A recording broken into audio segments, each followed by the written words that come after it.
అభిమానం అంటారా, ప్రేమ అంటారా, ఏమంటారు?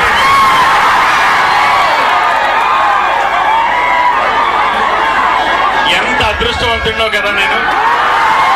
ఎంతమంది హృదయాల్లో స్థానం సంపాదించుకోవడం అంటే ఈ జన్మకి ఇది చాలు. ఇంకా నా తల్లి వచ్చినా ఇదే ప్రేమ చూపించారు, నా భార్య వచ్చినా ఇదే ప్రేమ చూపించారు, నా అక్క చెల్లెలు వచ్చినా ఇదే ప్రేమ చూపించారు. ఇంతకన్నా నాకేం కావాలి ఇంకా? ఈరోజు మీ అందరికీ తెలుసు, గత 5 సంవత్సరాలుగా మీ ఊరికి నేనేం చేశాను, మీకేం చేశాను, అవునా కాదా? నువ్వు నన్ను దీవించి 2019లో ఇక్కడి నుంచే మాట్లాడినప్పుడు మీరందరూ నన్ను దీవించి పంపారు. మీ రుణం తీర్చుకున్నానా లేదా? నేను నీ ఊరికి రోడ్డు వేశాను, నీ ఊరికి మంచినీళ్ళు ఇచ్చాను, నీకేం కావాలని చేశాను. అంతకంటే నా సొంత ఊరికి, నా అమ్మ పుట్టిన ఊరికి నేను ఇంకేం రుణం తీర్చుకోవాలి? మీ అందరి ప్రేమ, మీ అందరి అభిమానం, ఇవాళ ఏదైతే మీరు చూపిస్తున్నటువంటి అభిమానం ఏదైతే ఉందో, మీ గ్రామంలోకి వచ్చినప్పుడు మీరు పలికిన స్వాగతం ఏదైతే ఉందో, జీవితంలో గొంతులో ప్రాణం ఉన్నంత వరకు నేను మర్చిపోలేను. నాకు తెలిసి పల్లం చరిత్రలో ఏ ఒక్క నాయకుడికి ఇలాంటి స్వాగతం లభించుండదు. మీరు ఏదైతే నా మీద పెట్టుకున్న నమ్మకం ఏదైతే ఉందో, నా అన్నదమ్ముడు ఉన్నాడు, నా బిడ్డ ఉన్నాడు, ఇవాళ నాకు కష్టం వస్తే ఇవాళ నాకు అండగా నిలబడతాడని చెప్పి ఏదైతే అందుకేనేమో భగవంతుడు నన్ను ఎంచుకున్నాడు మీకోసం, అవునా కాదా?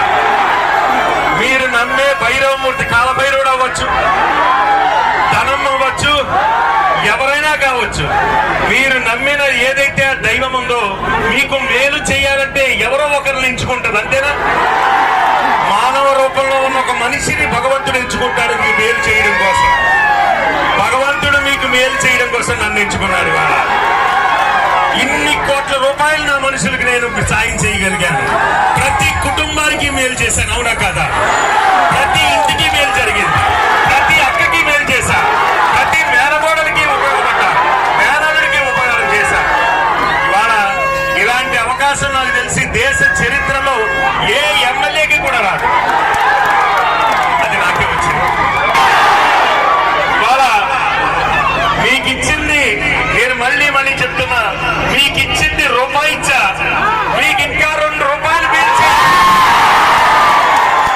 నీ బిడ్డ ఎదురు చూస్తూ ఉన్నాడు, నువ్వు తిరగక్కర్లే, నువ్వు అడగక్కర్లే, నీ మనిషి అనేవాడు ఇక్కడ ఉంటే నీ కష్టం తెలుసు కాబట్టి, నీకున్న ఇబ్బందులు తెలుసు కాబట్టి నీ తరపున పోరాటం చేయడానికి నేను సిద్ధంగా ఉన్నాను. ఇవాళ కొంతమంది వస్తారు మీ ఊరు, పసుపు చీరలు కట్టుకుని వస్తారు, పసుపు లింగిలు కట్టుకుని వస్తారు. వారికి ఏం తెలుసు నీ కష్టం గురించి? వాడు నీ జాతి మనిషి కాదు, నీ జాతి బిడ్డ కాదు. వారికి నువ్వు వేసే ఓటు మాత్రమే కావాలి తప్పితే నీ కష్టం అవసరం లేదు. నీ దగ్గర ఓటేయించుకుంటాడు, ముఖం చాటేసేస్తాడు.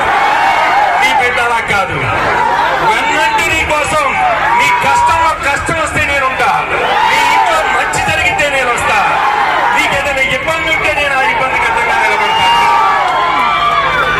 ఇవాళ కొంతమంది ఇవాళ మన ఊర్లోనే కలుపు మొక్క, నేను ఒక్కటే చెప్తున్నా, ఇవాళ ఇక్కడ నుంచి ఇవాళ పట్ల సతీష్ పరిపాలనలో, ఈ 5 సంవత్సరాల పరిపాలనలో ఎవరిని ఎంచలే, అందరినీ అన్నదమ్ములాగే చూసా. ఎందుకు చూశానో తెలుసా? ఈ జాతిలో పుట్టి నేను నా జాతికి అన్యాయం చేయకూడదని చెప్పి నీకు ఒక అవకాశం